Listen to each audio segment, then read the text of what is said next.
એક પ્રશ્ન છે, જરા લઈ લઈએ પહેલાં.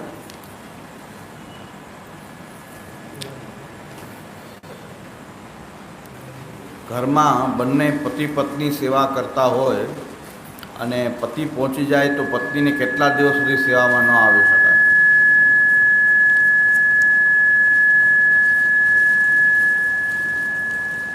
એટલે કહેવાનું એમ છે કે પતિનું સૂતક પત્નીને કેટલું લાગે, કેટલા ટાઈમ સુધી સેવા ન કરી શકે.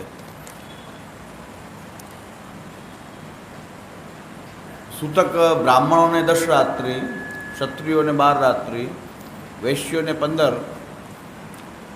એટલે જેટલું સૂતક લાગતું હોય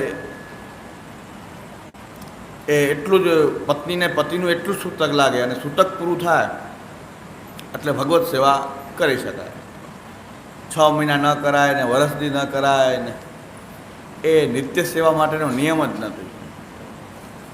એટલે આ બધી ખોટી ભ્રમણા થોડીક ચાલે છે કે ભાઈ વર્ષ દિવસ સેવા ન થાય. પણ હકીકતમાં વર્ષ દિવસનો જે નિયમ છે એ નિયમ પત્નીને પણ છે ને પુત્રને પણ છે. એટલે પત્ની અને પુત્ર બેયને વર્ષ દિવસનું જે સૂતક જે છે એ તીર્થયાત્રા ન કરવી, શુભ પ્રસંગોમાં ન જવું એના માટે છે, સેવા માટે નથી. એટલે આપણે શુભ પ્રસંગોમાં તો જાય છે, ખાલી સેવા જ ન કરવી એ સેવા માટેનો તો નિયમ જ નથી. નિત્ય પૂજાનો કે નિત્ય સેવાનો એ નિયમ નથી. એ ખાલી તીર્થયાત્રા અને શુભ પ્રસંગો માટે વર્ષ દિવસનું આશો જે છે એ શુભ પ્રસંગોમાં ન જવું એના માટેનું છે. તો એ પત્નીને પણ છે ને પુત્રને પણ છે. તો એ તો કોઈ પાળતું નથી, તો પછી શા માટે ખોટે ખોટી સેવાથી વંચિત રહેવું? એટલે આ ભ્રમણા બધાએ દૂર કરી દેવી જોઈએ કે સૂતક જેટલું હોય એટલું જ હોય છે. સૂતક પછી બીજું કાંઈ વધારાનું કાંઈ હોતું નથી.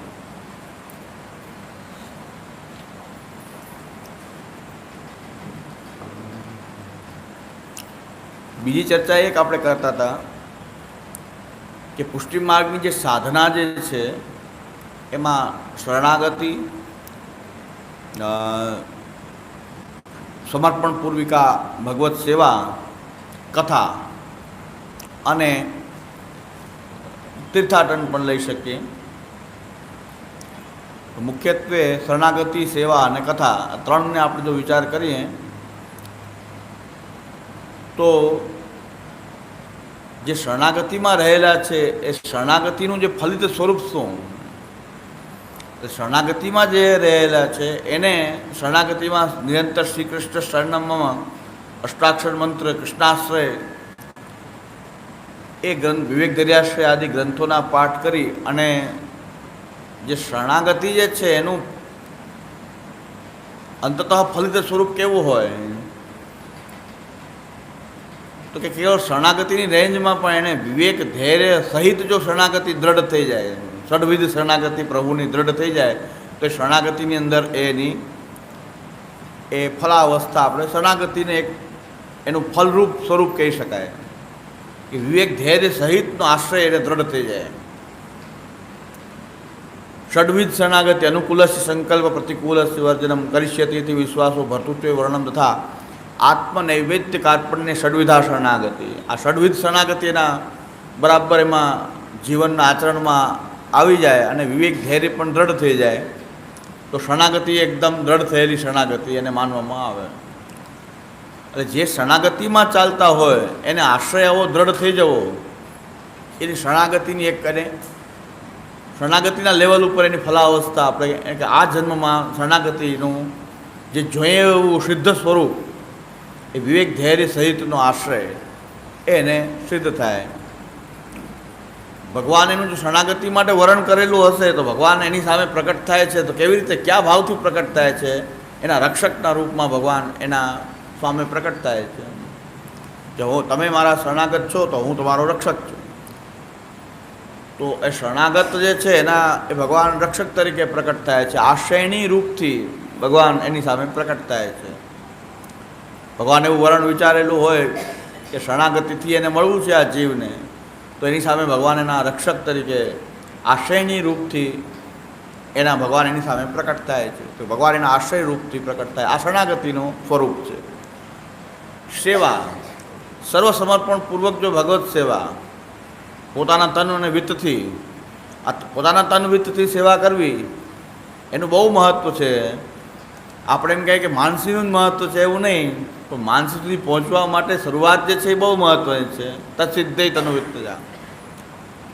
તો તત્સિદ્ધેય તનુવિત્તજા જે મહાપ્રભુજી આજ્ઞા કરે છે એ રીતે સર્વસમર્પણપૂર્વક પોતાના ઘરમાં ભગવત સેવાના પ્રદર્શન વગર ગુપ્ત રીતે જો ભગવત સેવા કરવામાં આવે તો એનું ફલિત સ્વરૂપ તો આપણને સેવા ફલમાં મહાપ્રભુજી બતાવેલું છે. અલૌકિક સામર્થ્ય, માનસીસા પરામતા.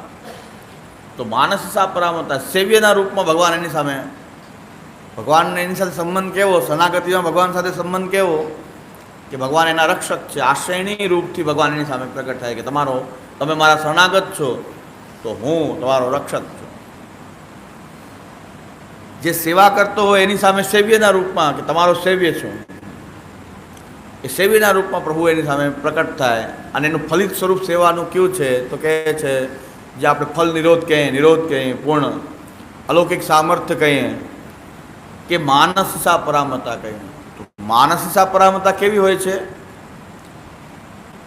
તો એની માટે ભગવાન જ આજ્ઞા કરે છે કે તાના વિદન મય્ય અનુસંગ બદ્ધ ધીય સ્વમાત્માનમ મદસ્તથેદમ યથા સમાધૌ મુનિયોબ્દિતોએ નદ્ય પ્રવિષ્ટા ઇવ નામરૂપે.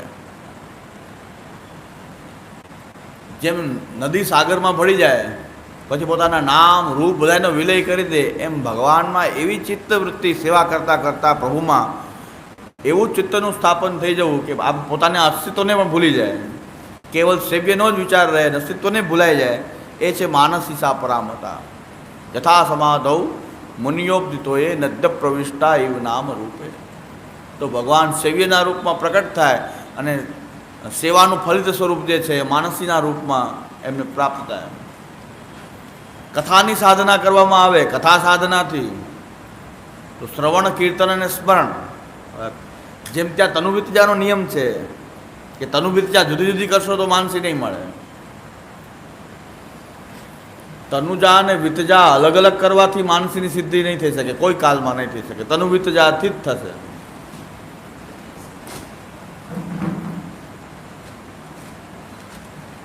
તો તનુવિત્તજાથી જ માનસી થાય છે, તનુજા વિત્તજાથી તો નહીં થાય. એવી રીતે કથા સાધનાની અંદર પણ જો કથા માર્ગથી તમે આગળ વધી રહ્યા છો તો તમારે જાણવું પડશે કે ભાઈ શ્રવણ, કીર્તન અને સ્મરણના ભાગ કરવાથી પણ કથા ભક્તિ સિદ્ધ નહીં થાય. ઘણાને શ્રવણમાં ફાવટ આવી જાય, ઘણાને કીર્તનમાં ફાવટ આવી જાય, સાંભળવું ગમે જ નહીં, બોલવું જ ગમે. તો આ કંઈ ખામી છે પાછી. શ્રવણ, કીર્તન, સ્મરણ ત્રણેય થવું જોઈએ. સાંભળવામાં પણ એટલો ઉત્સાહ હોવો જોઈએ, એનું કીર્તન કરવામાં પણ ઉત્સાહ હોવો જોઈએ, અને પછી એનું સ્મરણ પણ કરવું જોઈએ. તો કથા સાધનાની અંદર નિખાર આવે. પછી કાંઈ ન, ત્રણેયમાંથી જો ત્રણેય ન થઈ શકે તો ખાલી શ્રવણ કરવું સારું. એમ તો પછી કેવું જ પડે, બે પગનો હોય તો એક પગથી ચાલુ તો કરવું, પણ એનો જે નિખાર આવવો જોઈએ એ શ્રવણ, કીર્તન, સ્મરણ. કથા સાધનામાં ત્રણેયનો રોલ છે, શ્રવણ, કીર્તન, સ્મરણ. અને શરણાગતિમાં ખાલી શ્રવણ છે કે શરણાગતિનો જે જીવ છે એ કમસે કમ શ્રવણ કરે.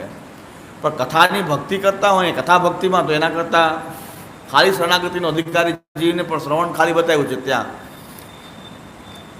પણ એનાથી આગળ જો ભક્તિ માર્ગમાં એ કથા ભક્તિ જો કરતા હોય તો કથા ભક્તિમાં ત્રણેયમાં એણે આવર્તન કરવું જોઈએ, શ્રવણ, કીર્તન અને સ્મરણ.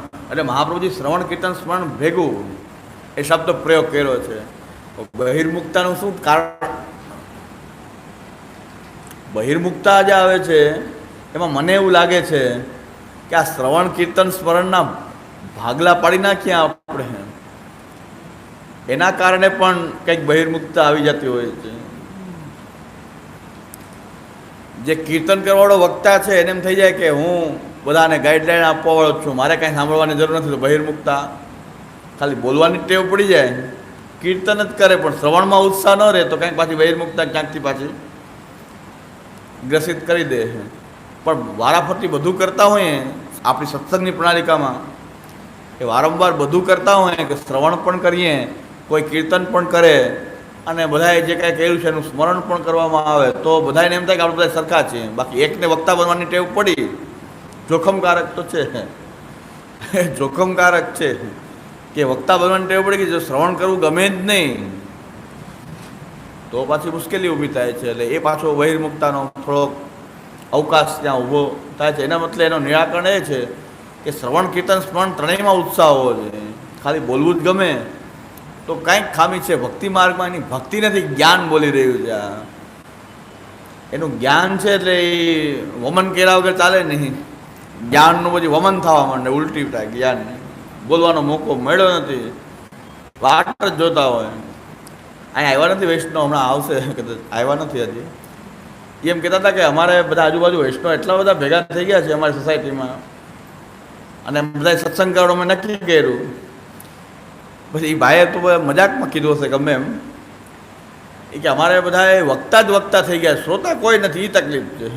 બધા એક એક વક્તા જ છે. એટલે હવે સત્સંગ અમારો પછી બંધ કરવો પડશે, કારણ કે હવે બધા વક્તા જ ભેગા થઈ ગયા. શ્રોતા તો રહ્યા નહીં કોઈ, કારણ કે કોઈને શ્રોતા થવું જ નથી. તમે સંભળાવો તો અમે સંભળાવે, સાંભળવું કોઈ જ નથી તો શું કરવું? તો મેં કીધું બરાબર છે, તો સત્સંગ લાંબો ન ચાલે. બધા વક્તા ભેગા થાય તો પછી તણખા ચરે આમાં તો. પછી તો બધાને એકબીજાના જ્ઞાનનું તણખા ચરે, પછી તો લાંબુ ચલાવાય નહીં, તો પછી દડાઈને કરી લેવાય વહેલું. આ તો મજાકમાં એને વાત કરી કે બધા વક્તા જ છે, શ્રોતા કોઈ છે નહીં, બધા વક્તા જ છે. એટલે એ ભક્તિ માર્ગી તરીકે ખામી છે. જ્ઞાન માર્ગમાં બરાબર છે, કોઈ જ્ઞાનીને તો બોલવું જ ગમે, પછી સાંભળવું થોડું ગમે. ભક્તને તો સાંભળવાનો એટલો ઉત્સાહ આવે, ભગવાનના ગુણાનુવાદ સાંભળવાનો ઉત્સાહ આવવો જોઈએ ભક્તને. એટલે આપણે પણ પ્રયોગ કર્યો કે હું ને હું બોલ્યા કરું તો મને આ ભય તો રહે કે હું કાંઈક વિદ્વાન છું એવું ક્યાંક પાછલી પાણીથી આવી જાય. એટલે આપણે વચ્ચે સેમિનાર રાખતા હતા. એક વખત રાખ્યો પણ પ્રયોગ બહુ સફળ ન થયો, કારણ કે પાછું બીજી વાર પાછું થયું નથી. કે એમાં બધા બોલવાનો મોકો મળે, મને એકલાને જ બોલવાનો મોકો મળે તો એમાં પાછું પાછલી પાણીથી અહંકાર આવવાનો પ્રશ્ન થાય. એટલે આપણે એક બે દિવસ સેમિનાર રાખતા, દરેક વિષય ઉપર બધાએ બોલે. ત્યારે મારે સાંભળવાનું હોય, બધાએ બોલવાનું, બધા જે બેઠા હોય બધા એ બોલે, તો કમસે કમ શ્રવણ કીર્તનની આપણી જે આદાન પ્રદાન છે ચાલુ રહે. એટલે એકને એક સાંભળવાનું બધાને ખાલી ટેવ પડી જાય તો એમાં કથા સાધનામાં જે નિખાર આવવો જોઈએ, જે પ્રગતિ થવી જોઈએ એ ન થાય. પણ કથા સાધનાનું એક સારું સ્વરૂપ જે કહેવાય, આદર્શ મોડલ, એ શ્રવણ કીર્તન સ્મરણ ત્રણેય એ ચાલતું રહે. કોઈ ભગવદ્ ગુણાનુવાદ ગાતો હોય તેને સાંભળવાનો પણ એટલો જ ઉત્સાહ આવે. તો એ ભક્તિ માર્ગી. ભક્તને હંમેશા સાંભળવું ગમે, જ્ઞાનીને ન ગમે.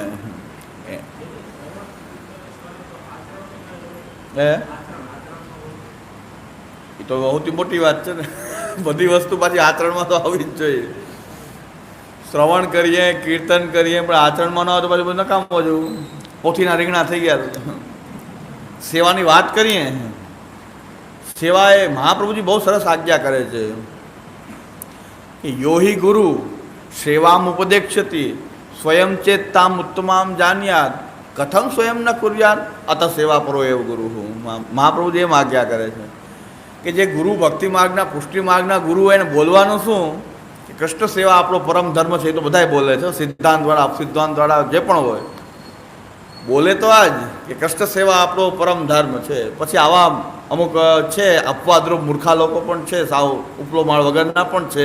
એ આવી વાત કરે કે સેવા તમારે ઘરે કરવાની નથી હોતી, સ્કૂટરમાં કિક મારવાની, પેટ્રોલ ભરાવાનું, હવે લઈ જવાનું. એ તો સાવ પછી મીઠાનો કટોરો ભરીને પ્રસાદ દેવો પડે એવું છે. ખાલી ચપટીથી કામ ચાલે એમ નથી, કટોરો જ જોઈએ આમાં તો. કારણ કે સાવ આવું પ્રદર્શન તો કોક જ કરે છે. આ તો પરાકાષ્ઠાનું પ્રદર્શન છે, આવું તો કોક જ કરે. બાકી તો જેટલા પણ બોલે છે એમ તો બોલે કે સેવા કરવી જરૂરી છે. કોઈ ગ્રહ સેવાનો નિષેધ તો નથી કરતા, અપસિદ્ધાંતવાળા નથી કરતા, એમ જ કે સેવા કરવી જોઈએ, બધાએ સેવા કરવી એ પરમ ધર્મ છે. પુષ્ટિ માર્ગી ગુરુ બધા એ જ બોલવાનું હોય. તો આવા તો કોઈ અપવાદરૂપ પાછા હોય આવા. અને ભાગ્ય કોઈ દુર્ભાગ્ય કયો હોય, સુરતમાં સાનિધ્ય પ્રદાન કરે છે, નિત્ય અહીં સ્થિતિ કરીને બિરાજે છે. સ્કૂટર વસાવવાનું, કિક મારવાની, પેટ્રોલ ભરાવાનું, તનુ જા ને વીત જા, બે થઈ ગઈ, તનુ વીત જા, અને હવેલીમાં પહોંચી જાઓ એટલે માનસી. આ તો અદ્ભુત વાત છે. તો સ્કૂટર ન આવડતું હોય ને તકલીફ, સ્કૂટર ન હોય લઈ ન શકાય તો તકલીફ, પહેલી જરૂરિયાત પુષ્ટિ માર્ગમાં સ્કૂટર હોવું જોઈએ અને કિક મારવું જોઈએ બરાબર. એટલે પુષ્ટિ मार्ग तो स्कूटर नो मार्ग है. ये मार्ग हंसी खेल को नहीं, ये एक मार्ग स्कूटर मार्ग है. ये मार्ग स्कूटर बिना को नहीं. ये मार्ग तो स्कूटर बिना को नहीं. जो स्कूटर तो पहला हो, કારણ કે કિક મારે તો તનુજા થાય. હજી એમનું બુદ્ધિનું આગળ જો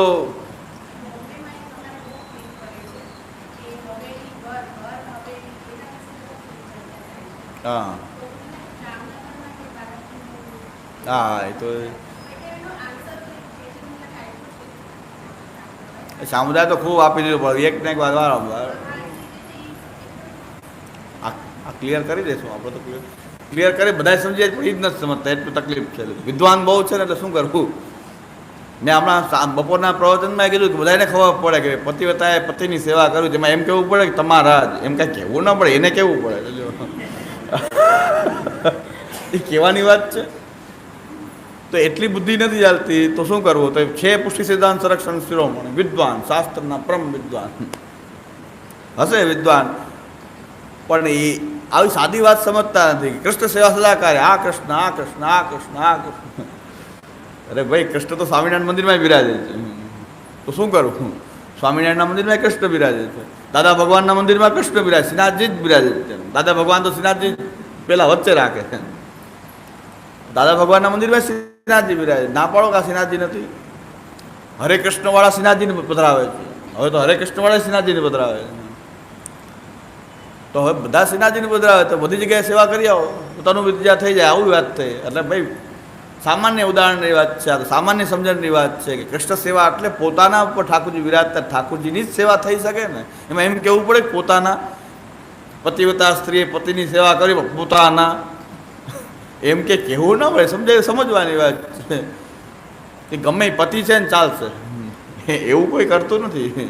એ સાવ ઉપલો માળ ખાલી હોય તો મીઠાનો કટોરા ભરીને જો ઓછા કમી હોય તો થાય. આવું તો કોની કેટલી જરૂર છે કંઈ ખબર નથી પડતી. પણ આપણે પુષ્ટિમાર્ગમાં રીત રાખી છે કે રાજભગવાન શહેરમાં એક કટોરી ધરવી એવી રીત તો છે જ. સમજીને રાખી છે કે ઓલામાં ઓછું હોય કે નહીં હોય, અહીં તો હોય જ છે. હજી મને લાગ્યું કે આ સ્કૂટરવાળાને હજી ખબર નથી, શરણાગતિનો સિદ્ધાંત ખબર નથી. એનું શું વર્ણન કરે, કદાચ એમ કરે કે સ્કૂટર ન હોય બધા શરણાગતિમાં, સાયકલવાળા બધા શરણાગતિમાં, સ્કૂટરવાળા ભક્તિ માર્ગી, બાકી સાયકલવાળા બધા શરણાગતિ. સાયકલ લ્યો તો શરણાગતિ સિદ્ધ થાય. પગ ચલાવો, કારણ કે વિદ્યા ન થાય ને, એમાં પેટ્રોલ ન ભરાવે, વિદ્યા ન થાય તો કિક ન મરાય, પેડલ મરાય તો એ શરણાગતિ. કદાચ આજે શરણાગતિનું વર્ણન કરે તો કદાચ એમ કરે એ મહાનુભાવ, ભાઈ શરણાગતિની ખબર નહીં હોય હજી, એ એમ વર્ણન કરે કે ભાઈ સાયકલવાળા બધા પેડલ મારી મારીને આવું, એ બધા શરણાગતિમાં. કથા ભક્તિનો પછી શું પ્રકાર હોય ખબર નથી. કથા ભક્તિવાળાએ શું રાખવું, એટલે એ શું શું કરે કાંઈ ખબર નથી. પણ હકીકતમાં શ્રવણ, કીર્તન અને સ્મરણ આ ત્રણેય જે છે એ ત્રણેયનું આવર્તન કરવાનું હોય છે. ખાલી શ્રવણ કર્યા કરવું, ખાલી કીર્તન કર્યા કરવું, એ ત્રણેયને અલગ અલગ પાડવાથી બાજુ સ્વરૂપ બદલાઈ જાય છે. પણ ત્રણેય સાથે કરવાથી એક નિખાર આવે છે. શ્રવણ, કીર્તન, સ્મરણ.